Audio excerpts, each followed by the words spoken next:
Credit ipse et domus eius tota. E acreditou ele e toda a sua casa, toda a sua família. Pelo sinal da Santa Cruz, livrai-nos Deus, nosso Senhor, dos nossos inimigos. Em nome do Pai, do Filho e do Espírito Santo. Amém. Podemos nos sentar.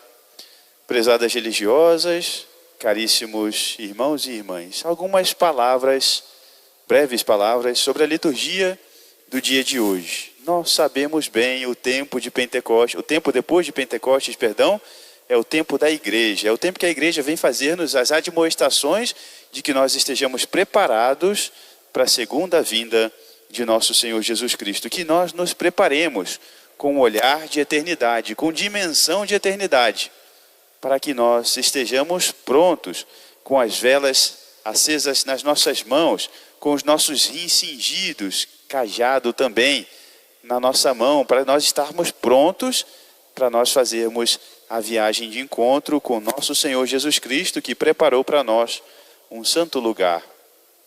Nessa perspectiva de eternidade, nós devemos nos preparar, ornando a nossa vida com boas obras que nos fazem merecermos o céu. Nós sabemos, aqui nós temos prazo de validade. Nós não fomos criados para essa vida. E constantemente nós nos lembramos disso, porque constantemente nós lidamos com o drama da morte.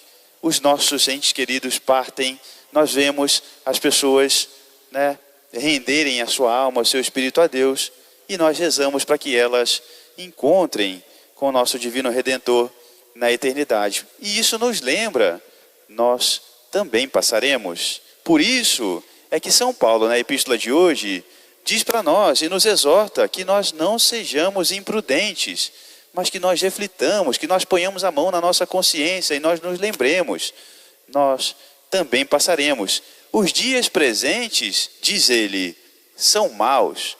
Nos afastemos do pecado, nos afastemos da maldade, nos afastemos de tudo aquilo que nos afasta de Deus e que nos entrega nas mãos do demônio, para que nós não tenhamos, como fruto das nossas obras, a morte eterna. Meus amados irmãos, se a morte nesse mundo é tudo que de pior nos pode acontecer, nosso Senhor venceu a morte. Nós, nela, não permaneceremos. É claro, se com Ele nós formos fiéis até o último dia de nossas vidas. Quantas vezes Ele faz sinais para nós, Ele demonstra a sua proximidade conosco e nós ainda assim não cremos. No Evangelho, nosso Senhor reprova a fé daquele príncipe entre os pagãos que tinha ido ter com ele pedindo a cura do seu filho. Ele, é claro, tinha escutado dos grandes milagres que já fazia nosso Senhor em favor do povo judeu, em favor de toda a gente. Mas ele, para crer, chegando a nosso Senhor ainda, sem crer plenamente, porque nosso Senhor repreende a sua falta de fé, se não verdes milagres, não acreditareis. Nós também podemos ter como que ditas para nós essas palavras de nosso Senhor, essa admoestação de nosso Senhor. Quantas vezes nós vemos, nós escutamos os grandes sinais que Ele faz em nosso favor, em favor desse mundo que nos cerca, das pessoas que nós amamos. Mas se nós não vermos milagres estupendos, nós não acreditaremos. E é por isso que constantemente nós vemos pessoas buscarem prodígios onde eles não existem. Onde nós vemos pessoas procurarem manifestações estrondosas de Deus que se manifesta na verdade na pequenez, na simplicidade do cotidiano. Por isso é que São Paulo conta para nós que os dias são maus. Por isso é que São Paulo conta para nós que as pessoas estão procurando, com o desejo de ouvir coisas novas, a falsidade. Nem todo aquele que diz Senhor, Senhor entrará no reino dos céus, meus amados irmãos. E nós precisamos perseverarmos constantes até a morte, no fiel cumprimento dos nossos deveres de filhos de Deus que somos. Não sejamos inconsequentes, mas ponhamos a mão na nossa consciência. Nos aproximemos de Deus para pedir a nossa salvação e a salvação dos nossos. Que Ele faça, sim, obras maravilhosas em nosso favor.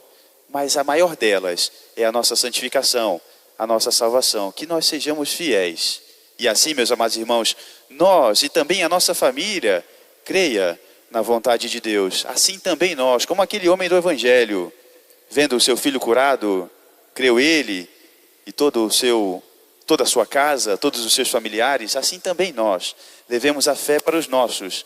Nós temos testemunho de verdade e de verdadeira credulidade na palavra de Deus, que nós assim permaneçamos fiéis e nós mereçamos receber a glória que nos está preparada, meus amados irmãos. Nós peçamos isso à Santíssima Virgem Maria, Rainha do céu e da terra, nossa mãe, mãe de Deus e nossa mãe, nosso auxílio, nosso socorro, nosso amparo. Que Nossa Senhora, no seu Imaculado Coração, nos receba e nos ajude a nós merecermos, a nós ganharmos o céu, nós e toda a nossa família. Que nós não mereçamos ouvir de nosso Senhor a repreensão de que nos falta fé, de que nós temos uma fé fraca, mas que nós, muito mais, como o centurião e outro lugar do Evangelho, digamos para nosso Senhor: diz, Senhor, uma só palavra e serei salvo, ficarei curado. Quando nosso Senhor for levantado para nós, digamos com o centurião, cheio de fé, em outra passagem evangélica: Senhor, diz uma só palavra e minha alma será salva. Louvado seja nosso Senhor Jesus Cristo. Para sempre seja louvado. Em nome do Pai, do Filho e do Espírito Santo. Amém.